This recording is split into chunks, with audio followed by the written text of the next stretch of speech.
पुणे महानगरपालिका के उद्यान विभाग की ओर से जंगली महाराज रोड स्थित छत्रपति संभाजी महाराज उद्यान में दिवाली के अवसर पर किला प्रदर्शनी स्पर्धा का शुभारंभ हुआ। यह प्रदर्शनी आज से नागरिकों के लिए खुली हुई है। 8 दिन तक इसे देखा जा सकता है। यह आयोजन अपने 31वें वर्ष में प्रवेश कर चुका है, जिसमें रायगढ़, सिंहगढ़, प्रतापगढ़, शिवनेरी, सिंधुदुर्ग जैसे प्रसिद्ध किलों की आकर्षक प्रतिकृतियां प्रदर्शित की गई हैं। आयोजकों के अनुसार यह उपक्रम बच्चों में इतिहास और किला संस्कृति के प्रति रुचि बढ़ाने के लिए किया गया है। बघायला गेलं तर हिंदवी स्वराज्याची राजधानी म्हणून या किल्ल्याची ओळख आहे आणि महानगरपालिका गेले 31 वर्ष हा उपक्रम राबवते पुणे शहरामध्ये, जेणेकरून लहान लहान मुलांना महाराजांचा इतिहास कळावा, बऱ्याचशा बाहेरून आलेल्या लोकांपर्यंत हा आपला जो इतिहास आहे, दैदिप्यमान इतिहास आहे, तो पोहोचावा। आणि रायगडाचं बघायला गेलं तर जे भव्यता आहे रायगडाची, जी मराठ्यांची खूप मोठी अशी संस्कृती आपल्याला लाभलेली, ती बाकीच्या लोकांना देखील कळावी। नक्की रायगड काय आहे, आपल्याला जायला जवळजवळ 4 तास लागतात आणि किल्ल्यावर, पण तो मिनिएचर मॉडेल मध्ये जर बनवला तर तो हलक्याशा 5-10 मिनिटांमध्ये आपल्याला समजून जातं नक्की टकमकटक कुठे आहे, राजसदर कुठे आहे, ते बाजारपेठा कुठे आहे, जगदीश्वराचं मंदिर कुठे आहे।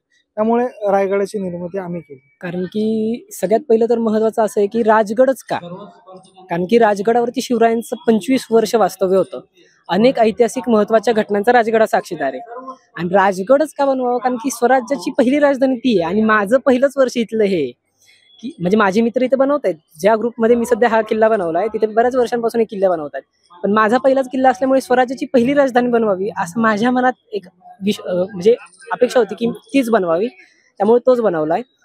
आणि राजगडाबद्दल विशेष असं सांगायचं झालं तर राजगडातली सगळ्यात महत्त्वाची घटना अशी आहे की ज्या वेळेस सईबाईंचा मृत्यू होतो त्यातून शिवराय स्वतःला सावरतात आणि अफजल खानाला मारण्यासाठी प्रतापगडाकडे निघतात आणि त्यानंतर आग्र्यावरून सुटून ज्यावेळेस राजे पुन्हा पुण्यात येतात त्यावेळेस सगळ्यात पहिल्यांदा त्यांची आणि आऊसाहेबांची भेट ही राजगडावर होते आणि अशा अनेक घटनांचा साक्षीदार हा किल्ला आहे।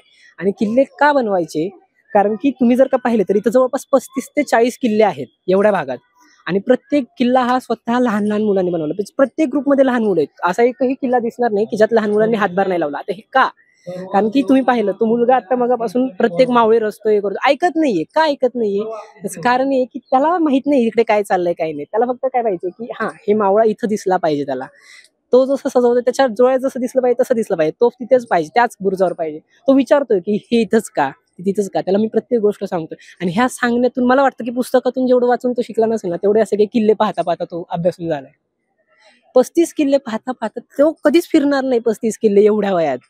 म्हणजे आता जर का त्याचं पाहिलं तर नाही का, म्हणजे बाकीची बरीच लहान मुलं आहेत की जे फिरतात किल्ले वगैरे, पण ह्याने कधीच 35 किल्ले पाहिले नसते, त्याने एका झटक्यात पाहिले। आणि प्रत्येक किल्ल्याचं मी त्याला सांगत चाललोय की हे असंच का, हे तसंच का, आणि तोही मला विचारत चाललाय। लहान मुलांच्या या किल्ले स्पर्धेमुळे गोडी वाढते किल्ल्यांसंदर्भात। हो वाढते, आणि न माहित असणाऱ्या गोष्टी कळतात ना।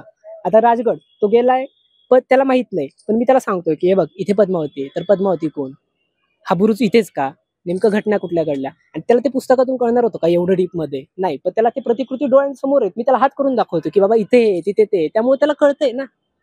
त्यामुळे किल्ला, आणि किल्ला बनवलाच पाहिजे। शिवराय ज्यावेळेस लहान होते त्यावेळेस ते किल्ले बनवायचे असा उल्लेख एका कागदपत्रात आहे, आणि जर तीच परंपरा आपल्या मुलांना आपण शिकवली लहान लहान, आता आमच्या लहानपणी आम्ही बनवले म्हणून आम्हाला माहिती की माती कशी लावायची, काय लावायचंय।